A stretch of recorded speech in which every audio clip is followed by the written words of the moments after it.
আজকে হলো 19শে জানুয়ারি আর আজকে হলো আমার বেবি বাম্পের লাস্ট ডে। তো আজকে আমি সারাদিন কি করব না করব সমস্ত কিছু তোমাদের সাথে শেয়ার করব। দেখতে থাকো আজকের ব্লগটা, আশা করি তোমাদের ভালো লাগবে। আর আজকের ব্লগটা করার একটাই কারণ, সেটা হচ্ছে যেহেতু আজকে আমার বেবি বাম্পের লাস্ট ডে, তো এই দিনটা আমি সারা জীবন মনে রাখতে চাই, সেই কারণে একটা ছোট্ট করে ব্লগ করা। তো সকালবেলা ঘুম থেকে উঠে এখানে বিছানাটা তুলে নিলাম। আর বেড কভারটা আমি এখন চেঞ্জ করিনি, আমি কাল যখন যাব, তারপরে যখন বাড়ি ফিরবো তার আগে বেড কভারটা তুলে অন্য বেড কভার পাতা হবে। যাই হোক, তো তারপরে আমি ফ্রেশ হয়ে এখন চলে এসেছি রান্নাঘরে আর নিজের জন্য একটু ব্রেকফাস্ট তৈরি করে নেবো। আজকে করব হচ্ছে শীতকালীন সবজি দিয়ে ভাত ভাজা। তো সকালবেলা কিন্তু এরকম বাসি ভাত ভেজে খেতে কিন্তু ভীষণ ভালো লাগে। তো এটা খুব রেয়ার খাই, মানে প্রতিদিন এটা খাওয়া হয় না, কারণ প্রতিদিন খাওয়াটা ঠিক না। আজকে খুব ইচ্ছে করছিল, সেই কারণেই সকালবেলা বানিয়ে ফেললাম। যে রং বেরঙের সমস্ত রকম সবজি কেটে নিয়েছি, এখানে বিনস, গাজর, মটরশুঁটি, পেঁয়াজ, আলু সমস্ত কিছুই কেটে নিয়েছি। তারপরে কড়াইটা গরম করে কড়াইয়ের মধ্যে পরিমাণ মতো তেল দিয়ে দিলাম। তারপরে এখন সমস্ত সবজিগুলো একে একে দিয়ে দেবো। প্রথমে পেঁয়াজ আর লঙ্কাটা দিলাম, দিয়ে তারপরে এখন সমস্ত সবজিগুলো দিয়ে ভালো করে ভেজে নেব। আর সত্যি কথা বলতে শীতকালে কিন্তু সবজি খেতে ভীষণ ভালো লাগে গরমকালের সবজিগুলোর থেকে। যেমন গরমকালে পটল খেতে তো একদম ভালো লাগে না আমার। তো এই যে লবণ আর হলুদ দিয়ে ভালো করে সবজিগুলো ভেজে নেব, নিয়ে তারপরে হচ্ছে ভাতটা দিয়ে দেবো। আর ভাতটা খুব একটা বেশি নেই, অল্প একটুই আছে, আমি আর মা দুজন মিলেই খেয়ে নেব। আবার সকালে রুটিও খেয়েছে, জানি না ভাত ভাজা খাবে কি না, তো রেখে দেবো, পরে নিশ্চয়ই খেয়ে নেবে।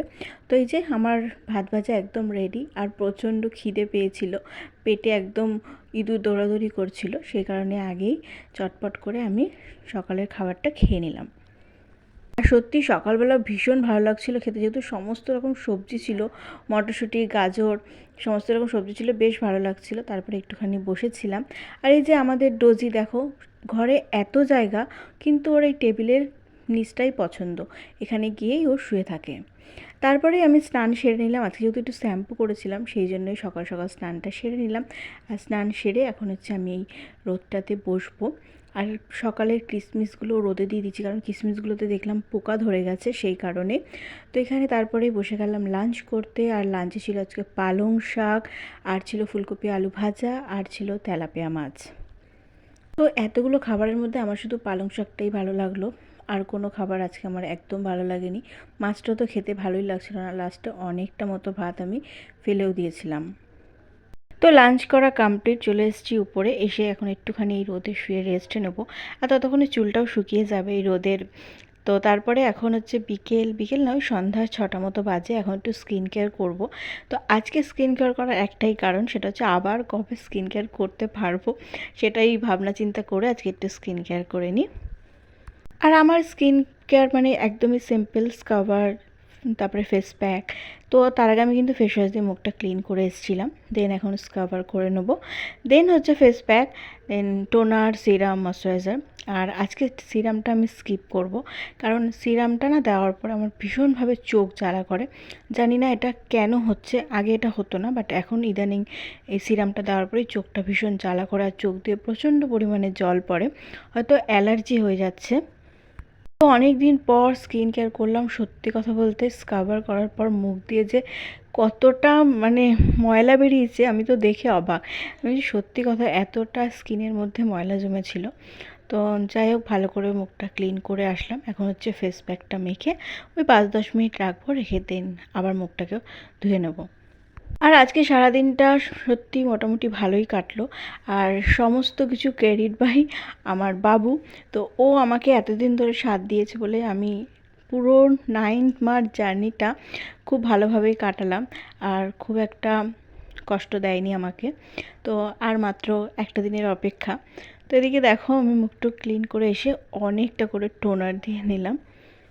টোনারটা ভালো করে ড্যাব ড্যাব করে স্কিনের মধ্যে বসিয়ে দিলাম। তো এখন যেটা করব সেটা হচ্ছে আয়ুরের যে টোনারটা আছে সেটা দিয়ে আমি এখন আমার এই গলাটা একটুখানি পরিষ্কার করব। কারণ না, আমার প্রেগনেন্সির পর থেকে এই গলাটা ভীষণভাবে নোংরা হয়ে মানে নোংরা হয়ে গেছে, তারপরে একটা স্পট পড়ে গেছিলো কালো মতো। তো এই টোনারটা দেওয়ার পর অনেকটা উঠে গেছে। আগে কিন্তু বেশিরভাগ মানুষই এই আয়ুর্বেদ টোনার, তারপর আয়ুর্বেদ ক্লিনজার এইসবই কিন্তু ব্যবহার করতো। তো এই আমরা এখন যে সমস্ত জিনিসগুলো ব্যবহার করি সেগুলো হয়তো আমরা জানতামই না যে কী জিনিস। তো যাই হোক, সময়ের সাথে সাথে সমস্ত কিছুই তো বদলায়, তাই না? তো যাই হোক, এখানে আমার স্কিন কেয়ার করা কমপ্লিট, একটু চুলটাকেও আঁচড়ে নিলাম। আর আজকের ব্লগটা এই পর্যন্তই। আবার তোমাদের সাথে জানি না কবে দেখা হবে। তো সকলে ভালো থেকো, সুস্থ থেকো, সবাইকে টাটা।